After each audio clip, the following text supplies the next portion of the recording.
Hello! Where did I put my book? It's in the bathroom because I read also in the bathroom.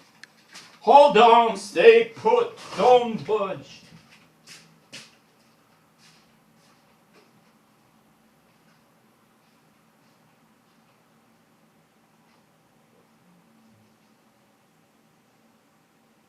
Here I am, here I am. I guess everybody has gone somewhere. Well, this is the bloody book I'm using. Obviously, I speak Italian and I live in Italy. But I speak different languages. One of the languages, not so many, basically three: Italian, English, and Greek, modern Greek. This is Russian, and can be daunting. It is, all in all, unless you speak a similar Slavic language, it is kind of difficult. It has the clinicians, phonetically. It's not written exactly the way you read. It's, let's speak out, a pain in the ass. I don't want to be vulgar. Some people like some pain in the ass. I don't want to get into some lewd comments. Basically, it's a challenge. You need to be motivated. It took me some months to master the determination, the will to take up Russian. And you need to be confident.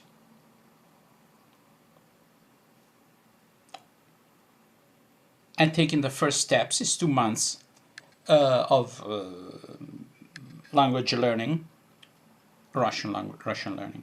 And a lot of the advice you get from these polyglots and stuff like that is basically bullshit. These are people who are out for blood. That means subscription, paid subscription. They sell their courses. They get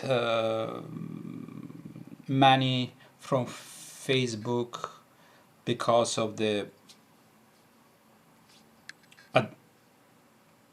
ads, so need a lot of views. And when you, this is a new society, not every time, but there is a spectrum of activity that is only money geared, and people are not intelligent enough to distinguish what is good from what is bad.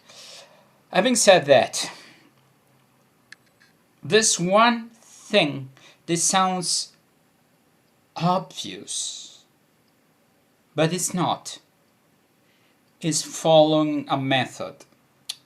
I like Assimil because I know Assimil. I am sure there are other methods that have a more modern approach to language learning.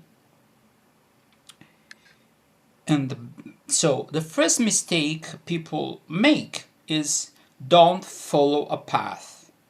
You can leave the path aside, and I strongly recommend so when you are on a certain level. So you are able to understand 90% or even 80% of what people say. You can infer the meaning of new things by in the context. You can, and that's up to you, take notes, have a notebook handy with you, and write the word. Look up on the internet. Don't look up the translation immediately. See the meaning, see images, get into the new word meaning, and then as a last resort, you can do that. I strongly recommend doing after some trying to make out the meaning of the word. You can write the translation in your language or in some other languages that you already know. That's a good exercise as well if you are a polyglot. So first thing, have a method. A good one with fucking, sorry for the word, recordings. This is the first of 4 CDs. I will download also the MP3 part, and my ratio is 2/3 of the time I listen and 1/3 of the time I read this. To me, is the perfect ratio. So don't spend, and try to spend more time when you approach a new lesson. I listen without understanding everything. Then I kind of get familiarized with the sound of new words, because I know it's a new word, because other words I know, because it's a new lesson. So I've been studying, absorbing well the previous lessons.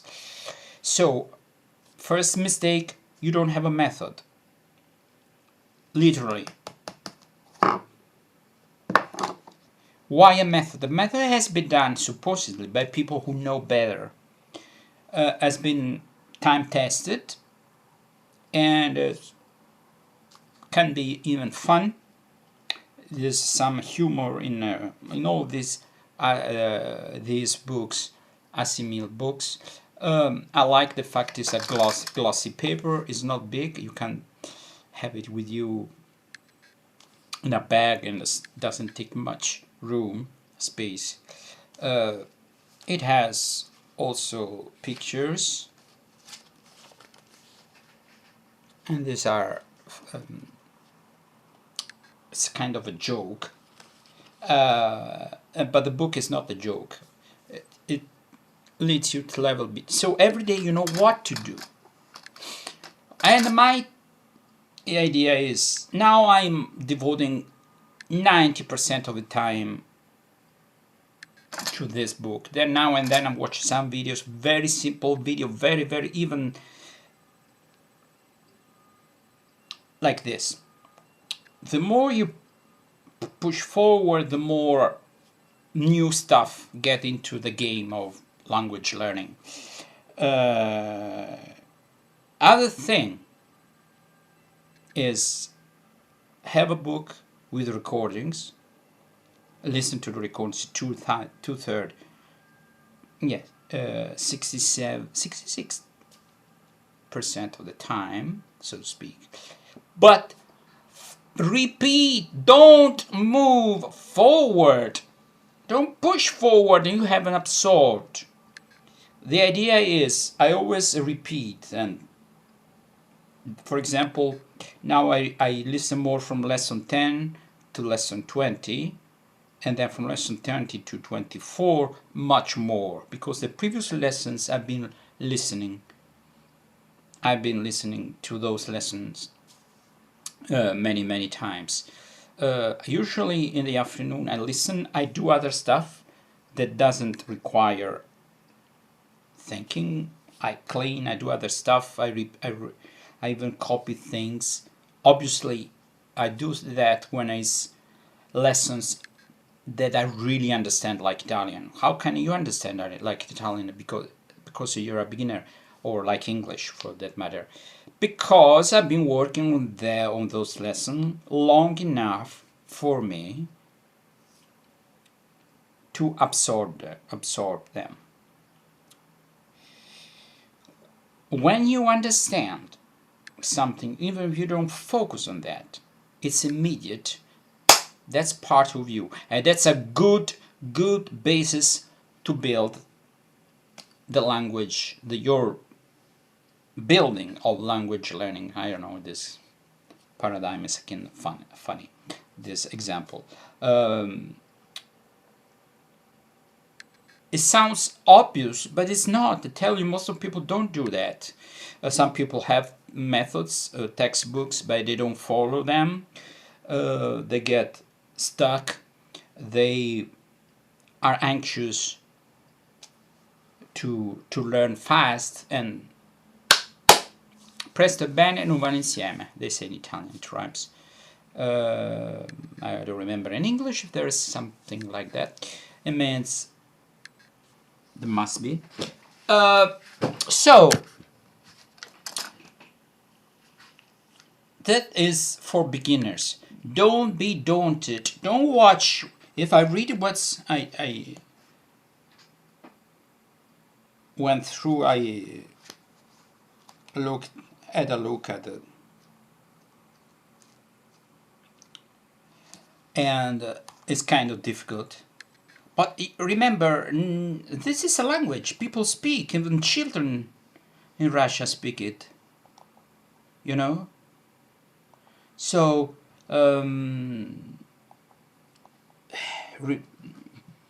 be confident, not overconfident,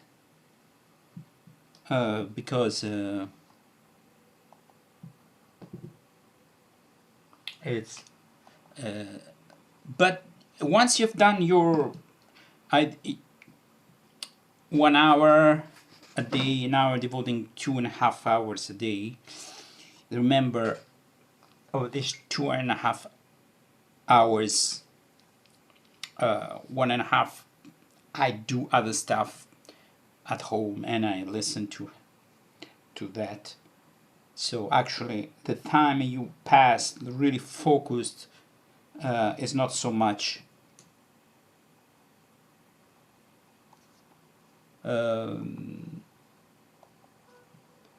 So at the beginning,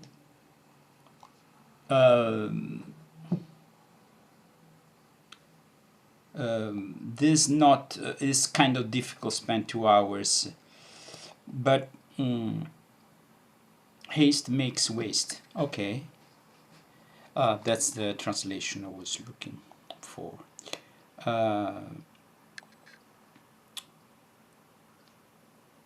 A sense of achievement, you need that. And listening to lessons, and you understand everything, it makes you in a good mental state, puts you in a good mental state.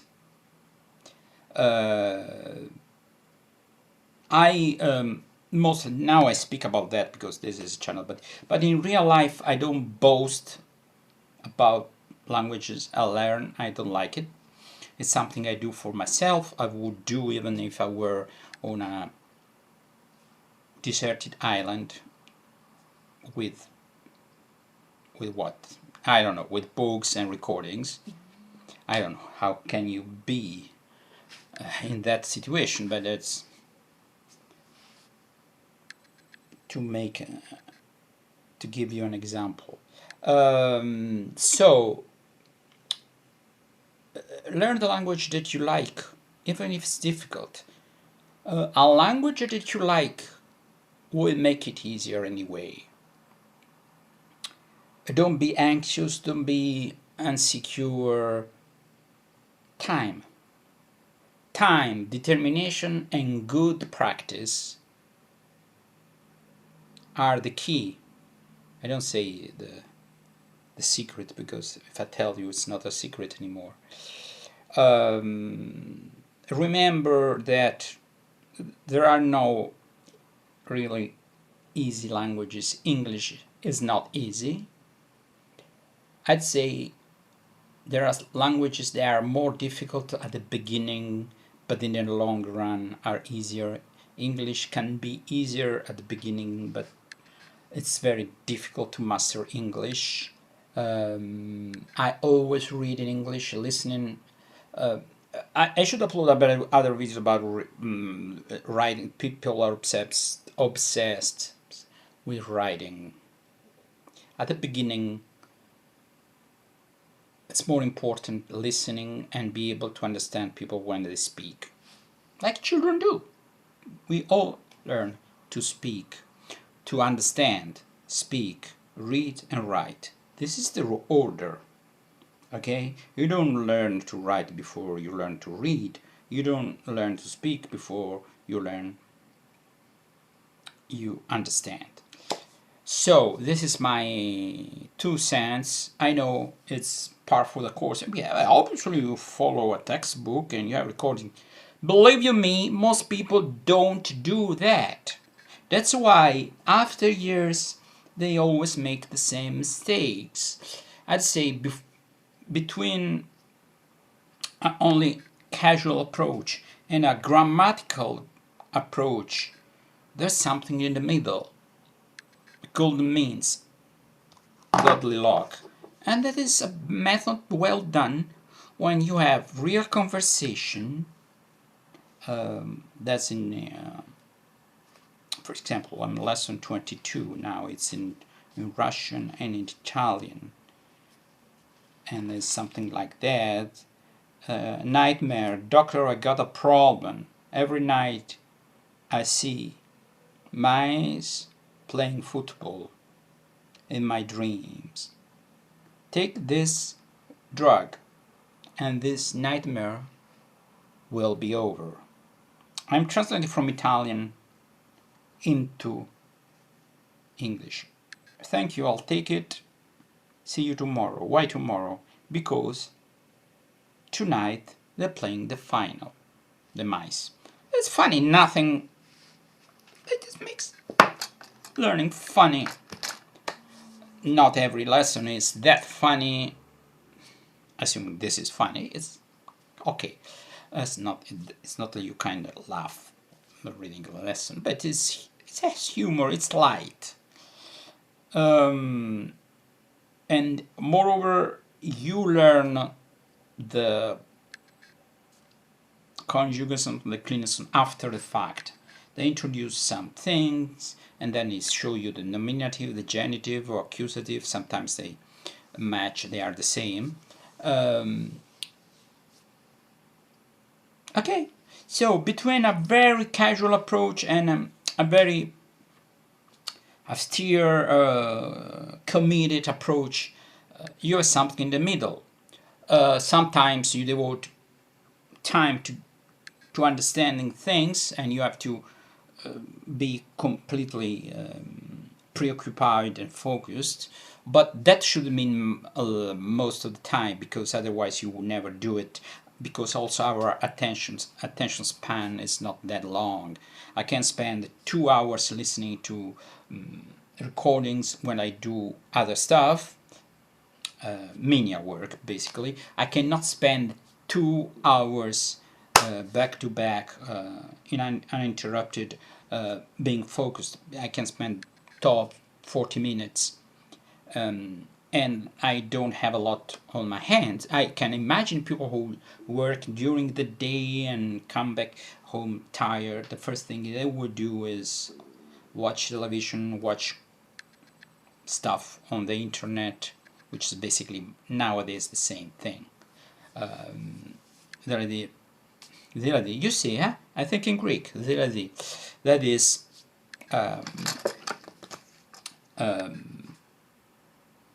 being passive.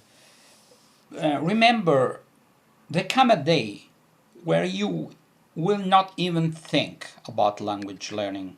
You will have absorbed the language. It takes a lot of time, 5-6 years at least, and you can basically watch videos, movies, read, and you understand 90% or 95%. Remember, always have a notebook handy and write with you, and never try to dodge the issue when there is a prominent thing. Don't be ashamed. Ask people for direction. You have a doubt. There are native speakers. That is my understanding, and it worked for Greek, even if my Greek nowadays is kind of rusty. But anyway, I kept my English alive through this approach. I don't take for granted, oh, I speak good English, so I can't spend days in a row without. No, you forget. You can even, in a way, be a little rusty in your own language. I never forget Italian or forget English. These are the two languages I want to have a good grasp of. Okay? Another thing, every language is different. When I speak English, basically I forget. I have an Italian kind of sound ambience reflexes. So I think I complete 98%. There's also a 2% of interference of English in on to whatever on my Italian and vice versa. Give an example. Switching from a language to another language is not easy. I played the trumpet, I played trombone. It took me some doing for me to be able to play a song or at the middle of a song switch from the trumpet to trombone. I could perfectly, so to speak, play quite a good cornet, and then in the afternoon I could play acceptable trombone. When I moved one to other was a problem. That's a good exercise. Per esempio, adesso sto parlando italiano, adesso cerco di perdere completamente la calata che ho in inglese, perché ogni lingua ha una sua calata, una sua musicalità che è differente. E ovviamente la perfezione non esiste, non siamo dei computer, ok? Ci sta che ogni tanto c'è un'interferenza di una lingua sull'altra, e quindi in inglese e in francese, che parlavo anche francese, morbid vuol dire morboso, in italiano morbido vuol dire soffice, insomma ci stanno queste cose anche con il greco, dove fassaria non vuol dire fesseria, ma vuol dire casino, confusione. In italiano fesseria è una stupidaggine. Ci sono questi falsi amici da lingua a lingua, spesso anche nella stessa lingua. In inglese pants vuol dire una cosa in inglese britannico. È un po' difficile, ricordate che gli errori ci stanno sempre. Io credo che gli errori sono importanti se noi poi dagli errori prendiamo nota dei nostri errori, cerchiamo di non farli sempre. Ricordatevi che la nostra memoria è un colabrodo. Our memory is a sieve. Ricordate questo, e una volta che però voi riuscite a ripetere, risentire queste cose, non la stessa volta, ma sentire, noi abbiamo delle parole che sono in altro, che bisogna arrampicarci, che le capiamo, però non immediatamente, anche nella nostra lingua, e parole che capiamo immediatamente. Ecco, pian piano cerchiamo di mettere sempre più in basso le parole, avere più parole in basso e meno parole in alto, le parole che ci arrampichiamo, facciamo sforzo per prendere, oppure oppure parole che mi rendo conto, l'altro giorno parlavo greco, che le sapevo passivamente ma non mi venivano attivamente. E quindi imparare una lingua è come uno strumento musicale, è come adottare un cane, bisogna farlo uscire, fargli fare pipì, popò, ogni tanto lavarlo, insomma è dargli da mangiare tutti i giorni. Ok, la stessa cosa per le lingue e gli strumenti musicali. Dovete avere tempo ogni giorno da dedicarci, sapere quali sono le vostre priorità, quali sono le lingue che per voi sono più importanti, e dedicare top tempo, il massimo del tempo. Ad altre un po' meno tempo, ma sempre un po' di tempo dovete dedicargli. Ovviamente ho detto delle cose che sembrano ovvie, ho fatto un lungo discorso, ma ce n'era bisogno, perché molta gente non è chiaro. Ovviamente queste mie opinioni sono dovute anche al fatto non solo di studente, ma di persona che ha cercato di insegnare l'inglese anche professionalmente e ha aiutato le persone con l'italiano, qualche volta anche col greco, anche se il greco non è la mia lingua natale, anche se in certi periodi lo parlavo abbastanza bene.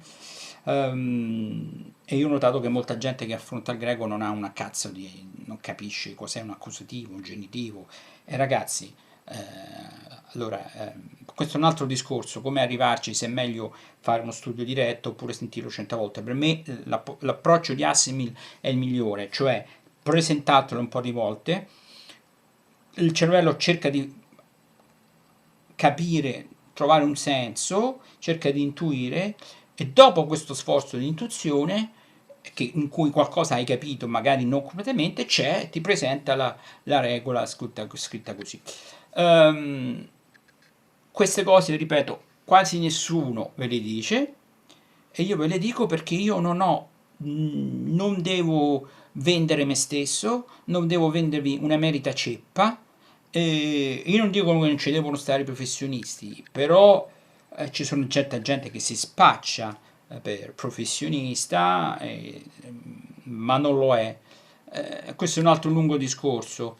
Io non sono solo per quelli che hanno i diplomi, però ci sono tutte cose che vengono, che poi andrebbero... io sono un po' una via di mezzo, nel senso che non ho un background, uno sfondo, diciamo un retroterra, diciamo in italiano, accademico completo, tipo laurea,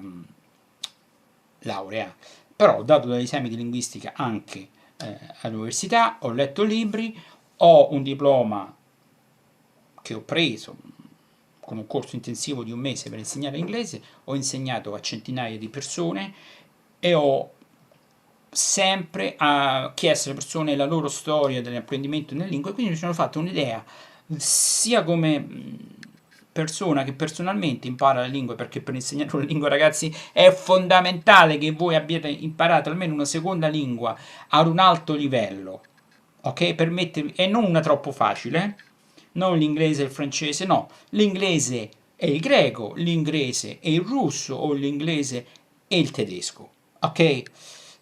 Poi farò un altro video su imparare lingue simili, imparare lingue simili fra di loro che sono simili alla tua o che non sono simili alla tua. Io credo che imparare lingue simili, lo dirò in un altro video, perché mi devo lasciare un po' in sospeso. Arrivederci, questo è un lungo video, spero che qualcuno che parla inglese e in italiano, perché se no vedete una parte, tanto il computer con internet si può interrompere, andare avanti, fare quello che cazzo vi pare. Non mi dite, oh ma chi lo vede un video di 26 minuti? E infatti non è in diretta, è su, potete fermarvi, andare a cagare, andare a fottere, a scorreggiare, andare in cucina, farvi una passeggiata e rivederlo quando vi va comodo. Arrivederci.